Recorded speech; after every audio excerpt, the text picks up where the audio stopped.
High power demography mission நாங்கள் ஆரம்பிக்கிறோம்னு சொல்லும்போது NRC அப்படின்னு சொல்லக்கூடிய நேஷனல் சிட்டிசன்ஸ் ரெஜிஸ்ட்ரேஷனுக்கான விஷயங்கள் வந்து திரும்ப வரக்கூடிய வாய்ப்பு இருக்கான்னு பார்க்கணும்.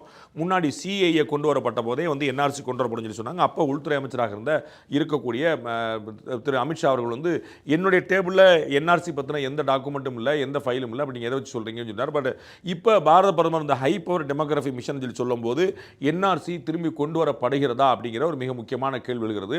ஆனால் நிச்சயமாக இந்த இந்தியாவுக்குள்ள ஊடுருவல்காரர்கள் இருக்கிறார்களா, அவர்களை வடிகட்ட வேண்டிய கடமை இருக்கிறதா, அவர்களை வெளியேற்ற வேண்டிய அவசியம் இருக்கிறதா என்றால் 100% இருக்கு. நம்ம பார்க்குறோம், தமிழ்நாட்டுக்குள்ளேயே குறைந்தபட்சம் ஒரு நாளைக்கு 5 முதல் 10 பேர் வங்கதேசத்தை சேர்ந்தவர்கள் பிடிபடுகிறார்கள். குறைஞ்ச திருப்பூரில், ஈரோட்டில், தென் மாவட்டங்களில், சென்னையில் பல இடங்களில் நம்ம பார்க்குறோம்.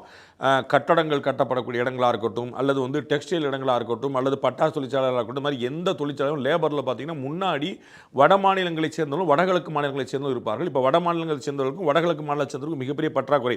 அந்தந்த மாநிலங்களே பீகார், யூபி போன்ற அந்தந்த மாநிலங்களே வளர்ச்சி பாதையை நோக்கி போக ஆரம்பிச்சதுனால அங்கேயும் மேன் பவர் அங்கேருந்து ஷார்ட்டேஜ் அவங்களுக்கு தேவைப்படுறதுனால அவர்கள் இங்கே வரக்கூடிய மைக்ரேஷன் வந்து ரொம்ப கம்மியாக இருக்குது. அதனால் இந்த சந்தர்ப்பத்தை பயன்படுத்தி கொண்டு வங்கதேசத்தை சேர்ந்தவர்கள் மேற்கு வங்கத்தை சேர்ந்தவர்கள் போல நாடகமாடி இங்கேயே ஈஸியாக கிடைக்கக்கூடிய ஆதார் கார்டு, டிரைவிங் லைசன்ஸ் மற்ற மாதிரி போன்ற விஷயங்களை வாங்கிட்டு அதன் மூலமாக இந்திய குடிமக்கள் போல இருந்து இவங்க வந்து ஊடுருவிருக்காங்க அப்படிங்கிற பார்க்குறோம்.